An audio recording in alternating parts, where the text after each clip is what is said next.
concernant le match, une très belle première mi-temps avec seulement un but d'avance.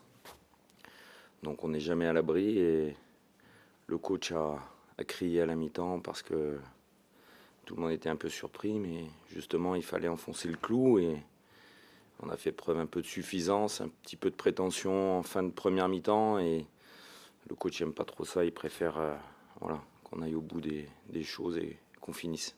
C'est quoi, j'ai l'impression qu'à 11 contre 10, vous ne saviez pas trop comment jouer ce match, notamment début de deuxième période? Non, après c'est une autre mi-temps qui commence. Même à 10, ils nous ont pressés justement, on a été très surpris.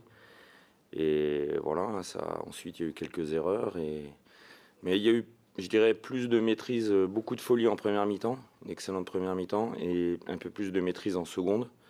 On n'a pas été non plus tellement en danger, on avait peur un petit peu des coups de pied arrêtés. Mais beaucoup plus de maîtrise en seconde mi-temps. Ouais. C'est une belle opération au classement en tout cas. Oui, c'est parfait, c'est parfait. Points qui est toujours symbolique. Oui, bien sûr, c'est parfait. C'est pour terminer l'année. Il reste encore un match en Coupe de France et à Marseille, mais on avait à cœur vraiment de remporter ce match aujourd'hui. Ouais. C'était capital pour nous. Et mine de rien, beaucoup de soulagement sur le but de Nathalie Mboukou, parce que même si vous n'étiez pas en danger, c'est quand même laissé beaucoup de points en route cette saison en menant au score. Que satisfaction de la victoire de l'opération comptable, mais un petit coup amer parce que ce 2-0, il y avait peut-être la place bien avant de se mettre à l'abri. Oui, vous avez vu de toute façon le match comme nous. Il y avait largement la place pour mettre le deuxième en seconde mi-temps. Et ce but, il venait pas. Et c'est vrai qu'on n'était pas inquiet, mais on se dit toujours que sur un coup franc, sur un corner, là, on aurait eu ça aurait été terrible. Et ce but-là, il nous a vraiment... Oui, c'était une libération. C'était... Ouais. Qu'est-ce qui a manqué justement de réattaquer cette deuxième mi-temps comme ça parce qu'on voit qu'il y a un moment de flottement un peu, il y a le coup franc de Boudbouz aussi, qui est peut-être la plus grosse situation stéphanoise. On a senti que l'équipe n'allait plus de l'avant alors qu'elle était en supériorité.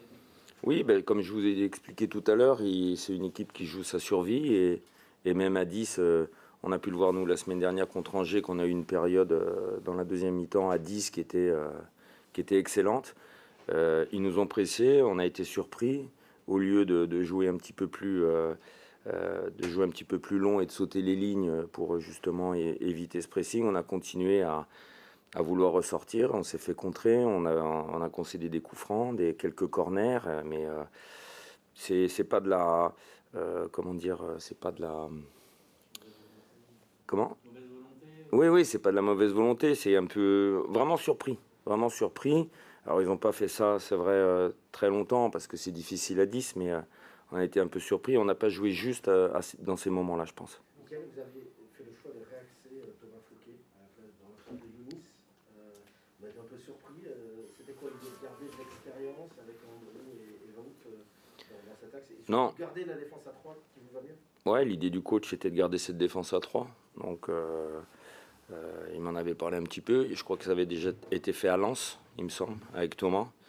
Le coach il a essayé cette semaine avec Thomas, ça a très bien fonctionné. C'est vrai que garder cette défense à 3 avec des principes, avec des pistons très hauts et très offensifs, ça nous réussit plutôt bien. On a pu le voir aujourd'hui que toutes nos actions ont été sur des décalages sur les pistons et sur les côtés. Oui. Au niveau du penalty, on s'est posé la question, est-ce qu'il y avait un tireur désigné ou pas, ou qu'est-ce qui s'est passé entre les joueurs? Non, il n'y a pas de tireur désigné. Ouais. Après la faute elle est sur Hugo, il fait un effort, il fait un gros effort, donc Elbi a certainement demandé à tirer, donc Hugo, il n'y avait pas de souci. Ouais. C'était Alexis Philippe qui s'était saisi au début, pour ça qu'on posait la question. Et justement, El Bilal a marqué, enfin son premier but de cette saison. Comment vous avez estimé sa performance? On l'a senti soulagé d'emploi, après il s'est quand même créé beaucoup d'occasions. Ouais, il aurait pu mettre un deuxième but, ça aurait validé son match, mais c'est un attaquant axial et il n'avait pas marqué encore depuis le début de l'année. Donc je pense qu'il a vraiment voulu tirer ce penalty pour se libérer aussi. J'espère qu'il va ensuite enchaîner les buts. Il y a aussi la performance d'Hugo qui gagne le penalty et qui donne le ballon à Nata pour qu'il marque. Donc offensivement, il y a eu des bonnes choses, ça a marqué, ça a fait des passes décisives. Donc c'est une satisfaction, ouais. Ça va libérer un peu les joueurs. Mais qu'est-ce qui vous a le plus plu dans la prestation d'El Bilal, hormis son but? c'est toujours cette volonté de gagner les ballons, de faire de la profondeur.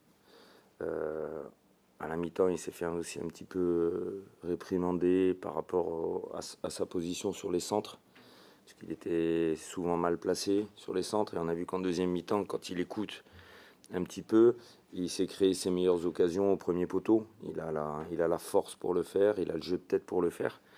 Donc on est dans un processus pas de reconstruction, mais voilà, un attaquant comme Elby qui n'est pas en confiance, c'est difficile il faut du temps, il faut qu'il marque, il faut qu'il donne des buts. Donc là, on est satisfait pour ça aussi, parce qu'il a marqué. Ouais. Ça peut être un vrai déclic parce qu'il y a Emile Touré, mais Nathalie Moukou qui n'avait pas marqué Ouais, non plus cette tout à fait, saison. ouais.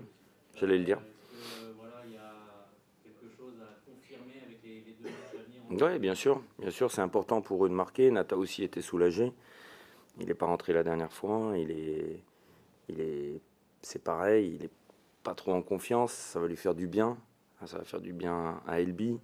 Voilà, si on peut avoir des garçons qui rentrent, qui marquent, qui sont titulaires, à chaque fois, si on a cette efficacité offensive, on va encore gagner des matchs et c'est bien pour tout le monde. C'est bien pour tout le monde. Comment vous allez préparer maintenant ce match de Coupe de France qui arrive? Est-ce que vous savez déjà si l'effectif va tourner un peu? Il y aura peut-être quelques rotations, ouais. Je pense, on en a parlé un petit peu avec le coach. Et il y aura peut-être quelques rotations, oui, bien sûr. Vous allez le vendre, le coach, ou vous le gardez devant le bouche?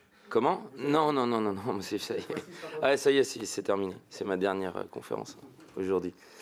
Et on va, je pense, pas parce qu'on prend l'adversaire à la légère, mais parce que le mercredi, on joue à Marseille. Donc, bien évidemment, la priorité, c'est le match qui arrive, la Coupe de France, mais la grande des priorités, c'est Marseille. Michael, vous êtes sur 3 victoires sur les 4 derniers matchs.